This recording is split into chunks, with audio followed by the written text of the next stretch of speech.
And the beautiful portion about this one, that David will never be in contention to link up his grip defensively. Bring my leg over and finish. And the next one is like one of my favorite modalities. It's from standing to submission right away. I shuffle, snapping down the corner. Oh, looky what I have here. And then I'm gonna be, right in the horse. Hey guys, we're gonna be working on one move today with various different situations. Move is known by many names. I personally call it IATSKEVICH roll. There was a Soviet judo and sambo player, Alexander IATSKEVICH. And Neil Adams, actually, great judoka, credits him, IATSKEVICH, with that roll. So I call it IATSKEVICH roll. You might heard names as Juji roll, Ronda roll, or even British roll. So it's names for the same techniques. Maybe you know it as something else. Okay, so let's go over the move by definition. It does exist in the curriculum, okay, so I'll go briefly over it and then we'll look at different situations. The basic execution, David is on his force.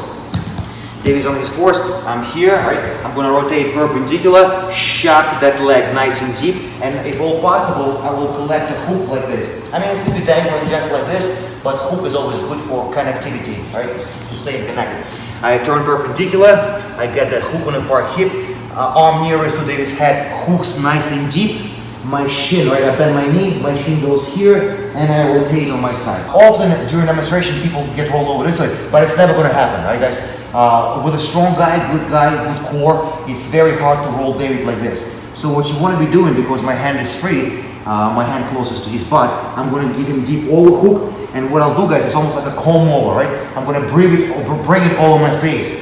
So I'll bend his spine laterally as opposed to just directly like this, right? So we're here, whoop, make sure that you control the leg until you bring this leg over. Let's rewind for a second, David. And the reason being, if I don't control the leg, David will roll fully, goes to his knees and rotates into me. I did not slow him down. Okay, so that will slow him down. Sometimes, if the partner is very heavy and strong, I will employ another device of rolling him over when physicality and angle is just simply not enough. So I'll go here, and sometimes with the heavy guys, what I will do, I will grab the ankle like such, right guys? So look, I put lateral stress on his knees. Even if his core is strong, I can roll him over. However, over here, I quickly still switch midway to stop him like he's a turtle on his back. So this is the move.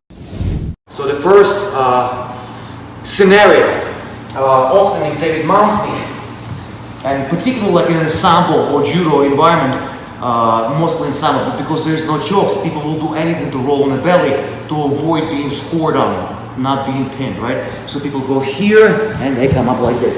And sometimes in MMA, both Chanchin use that escape too. Very good for no-gi, because you know you give up your back in MMA, it's a no-no. But what he would do, he'll pump, turn on his back, and quickly come up to what we call pyramid, almost like a tripod. Only as opposed to my head, I will have my hands on it now. So I'll pump, rotate, and go whoop, shake him out.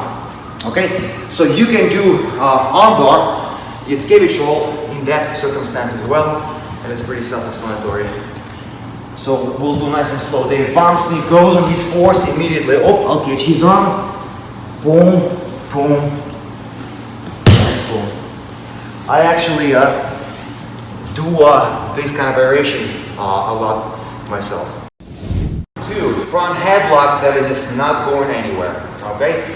We caught David in the front headlock. I could be guillotine too, and maybe he's hand fighting, maybe he stuck his chin, and you know he cannot sneak your forearm to the kill spot, right?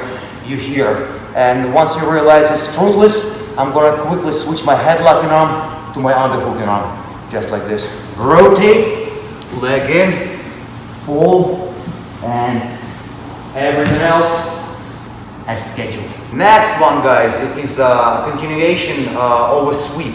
So there is a sweep. I call it rigor mortis. In our curriculum, you can call it however you want. So plain close guard, David stands up. Right, I collect both ankles, open and come up, just like this. But often, before I come up on top, what David does, he struggles to come on top himself. Usually they'll pose the hand, start coming up, and as he's coming up, I'll follow through immediately, just like that. Make sure it's rehearsed. So one more time, David stands up, we sweep, and now he struggles to come on top. Right here is where our catch. Next one comes also from a close guard, full guard, right? So I'll have a wizard, right, from the beginning, and I have the whole system here, right? Usually I will come up on my elbow, shock him a little bit, and maybe escape. But sometimes you see the angle is already here. We'll have to do wide step with this leg, the outside leg, all right, right here.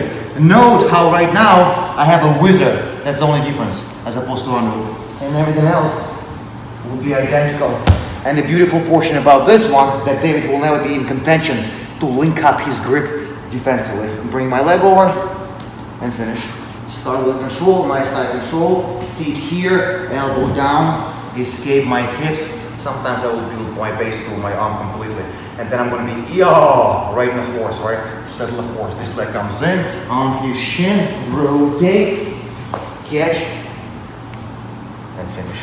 And the next one is like one of my favorite modalities. It's from standing to submission right away. My tie is gonna be collar tie with the back arm, remember? And an underhook, right?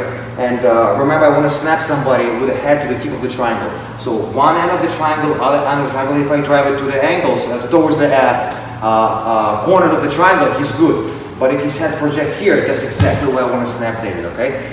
And make sure that you move away from him, right? If I snap him, he can react, one double. So his balance is offset, but mine is golden because I'm maintaining certain distance between us. So I have underhook, collar tie, I shuffle, snap him down the corner. Oh, looky what I have here, an underhook. Once again, yee-haw, right in the horse, boom, boom. All right, guys, very versatile move. Maybe you'll find your own signature, punctuation, and tone to this move, and maybe you will find your own setup. Please do share. Thank you. Even if his core is strong, I can roll him over. However, over here, I quickly still switch midway to stop him with the turtle on his back. So one more time, David stands up, we sweep, and now he struggles to come on top. Right here is where our catch. Bring my leg over and finish.